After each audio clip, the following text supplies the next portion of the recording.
Good morning, everyone. I am Dr. Sneha Tyagi, consultant obstetrician and gynecologist at Upadhyay hospital Agra. मैं आशा करती हूँ आप सभी लोग अपने घरों में स्वस्थ हैं। सबसे पहले मैं अभिवीरा फाउंडेशन के जुड़े लोगों का धन्यवाद करना चाहती हूँ जिन्होंने मुझे ये प्लेटफॉर्म दिया अपने व्यूज़ कोरोना वायरस और प्रेगनेंसी से रिलेटेड इम्पॉर्टेंट टॉपिक्स पे डिस्कस करने का। हम सभी इस वक्त बहुत टफ़ टाइम से गुज़र रहे हैं।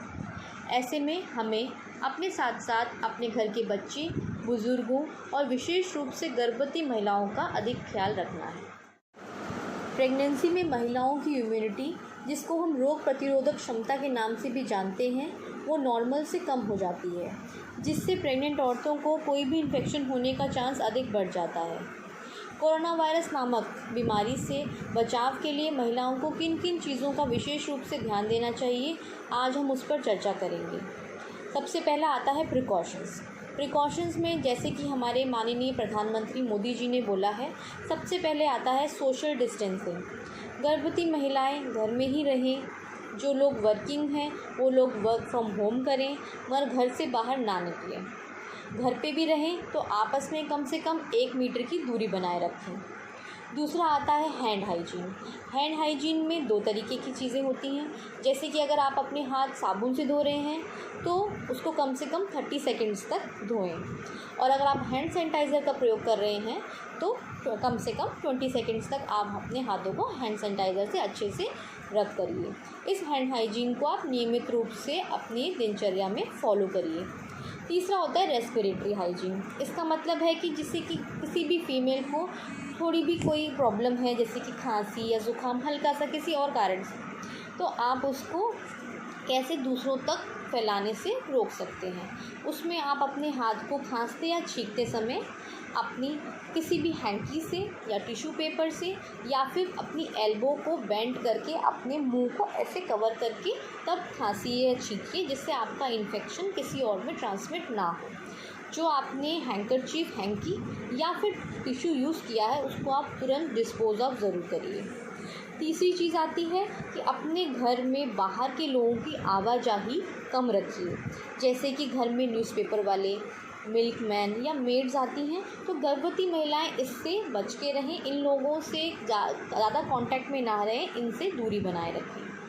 तीसरा आता है कि जो गर्भवती महिलाएं अपने घर की जो साफ़ सफाई का जो वैसे ही गृहिणियाँ होती हैं बहुत अच्छे से वैसे भी ख्याल रखती है, मगर इस टाइम पे क्या करें, जो चीज़ों के कांटेक्ट में वो आती हैं रेगुलरली, जैसे कि टेबल, किचन स्लैब्स, डोर्स, हमारा फ्लोर, तो इनसे आप इनको नियमित किसी अच्छे डिसइंफेक्टेंट से इसको साफ़ रखें। अब बात करते हैं डाइट से रिलेटेड इम्पॉर्टेंट बातों पर। जैसे कि हम जानते हैं हमें प्रेगनेंसी में एक बैलेंस डाइट का फॉलो करना चाहिए, जिसमें हमारा जो खाना होता है वो प्रोटीन रिच ज़्यादा होना चाहिए। कुछ हमारे ऐसे फूड्स होते हैं जिनको हम सुपर फूड्स के नाम से जानते हैं। इनके अंदर प्रोटीन, माइक्रोन्यूट्रिएंट्स और विटामिन्स के सप्लीमेंट्स की मात्रा बहुत अधिक मात्रा में होती है। इनका सेवन करने से हमें एंटीऑक्सीडेंट्स मिलते हैं, जिसकी वजह से हमारा शरीर किसी भी बीमारी से लड़ने में ज़्यादा कारगर होता है। इन फ्रूट्स में आते हैं लहसुन, अदरक, पालक, हल्दी और सिट्रस फ्रूट्स जैसे कि ऑरेंज, लेमन और आंवला। प्रेग्नेंट औरतों को सुपर फूड्स के साथ साथ अपने डाइट में प्रोटीन रिच फूड भी लेना चाहिए, जैसे कि दाल, पनीर, सोयाबीन इत्यादि। इसके साथ साथ कम से कम 10 से 12 ग्लास पानी दिन में ज़रूर लेना चाहिए और 1 ग्लास दूध ज़रूर लेना चाहिए। आपके डॉक्टर के द्वारा प्रिस्क्राइब किया हुआ आयरन कैल्शियम सप्लीमेंटेशन भी आप ज़रूर लीजिए। एक बात को मैं क्लियर कर दूं कि ऐसा कोई एविडेंस अब तक नहीं पाया गया है कि गर्भवती महिलाओं को एग्स, चिकन या मीट की कंजम्पशन से कोरोना वायरस बीमारी का होने का खतरा ज़्यादा है। ऐसा कोई एविडेंस अब तक नहीं पाया गया है। इसके साथ साथ आप अपने घर पर योगा प्रैक्टिस कर सकते हैं। योगा शरीर के लिए बहुत अच्छा होता है। ऐसे में इस सिचुएशन में योगा हमको फिज़िकल और मेंटल दोनों तौर पर बहुत अच्छा बेनिफिट देता है। इसके साथ साथ मैं ज़रूर कहूँगी कि आप लोग अपने आप को न्यूज़ चैनल देखने से थोड़ा रोकें। उनमें बहुत सारी नेगेटिव न्यूज़ ज़्यादा होती है, पॉजिटिव न्यूज़ कम होती है। स्पेशली गर्भवती महिलाएं न्यूज़ कम देखें और अपनी फैमिली के साथ ज़्यादा टाइम स्पेंड करें। अपने बच्चों के साथ अपने आने वाले बच्चे के बारे में सोचें और अच्छी क्रिएटिव चीज़ें करें जिसमें आप अच्छा फील करें, जैसे कि कुकिंग, गार्डनिंग और whatever you would like to do. अब बात करते हैं एंटीनेटल चेकअप्स की। लोग बहुत कंफ्यूज्ड हैं इस वक्त कि क्या हमें अपने डॉक्टर के पास जाना चाहिए इस टाइम गर्भवती महिलाओं को लेकर, जब उनको कोई प्रॉब्लम नहीं है, रूटीन चेकअप्स कराने चाहिए या नहीं। तो मैं ये बात क्लियर कर दूं कि रूटीन एंटीनेटल चेकअप्स की अभी कोई ज़रूरत नहीं है। जो इम्पॉर्टेंट चेकअप्स हैं बस आप उसी टाइम हॉस्पिटल में अपने डॉक्टर के पास जाइए।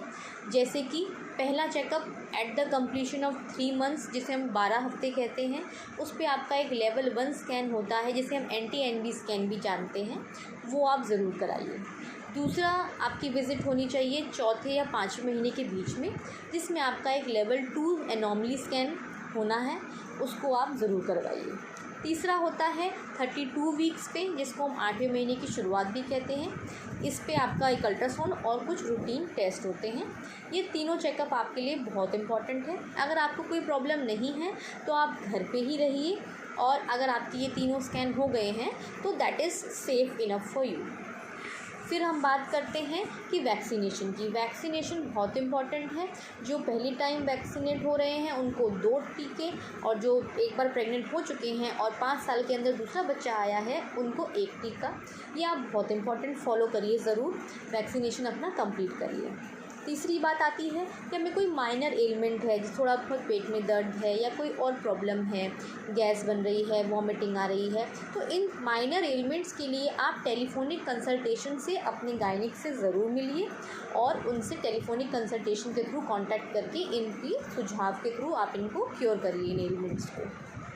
उसके बाद आता है कि क्या हमारे पास, हमें अगर इस गर्भवती महिला को कोई वार्निंग सिम्टम्स आ रहे हैं कोविड से रिलेटेड, जैसे कि लंबे समय तक खांसी रहना, तेज़ बुखार का रहना, गले में दर्द रहना, नाक का बहना नियमित रूप से, या फिर पूरे शरीर में टूटन महसूस करना, दर्द होना, या फिर अचानक से हमारे टेस्ट और स्मेल का बदल जाना, ये सब वार्निंग साइंस होते हैं कोविड-19 के। ऐसे में गर्भवती महिलाओं को तुरंत अपने फिजिशियन से कांटेक्ट करना चाहिए। उसके बाद आता है गर्भवती महिलाएं अपने बच्चे, अपने गर्भ में पल रहे बच्चे की मूवमेंट्स का ज़रूर विशेष रूप से ध्यान दें। नॉर्मल एक हेल्दी बच्चा 10 से 12 बार दिन में घूमता है, जिसकी मूवमेंट बच्चा माँ अगर नोटिस करे तो ये बहुत ही अच्छी चीज़ होती है, क्योंकि इससे हमें बच्चे की नॉर्मल, बच्चा हेल्दी है या नहीं, अच्छे से पानी उसमें है अच्छी मात्रा में, ये सब चीज़ें इससे लगभग पता चल जाती हैं।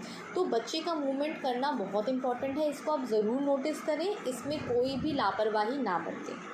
इसके बाद आते हैं लेबर साइंस पे।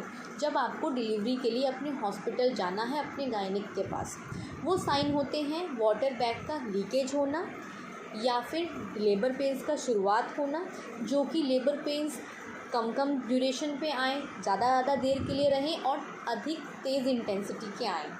तीसरा होता है नीचे से ब्लीडिंग का आना।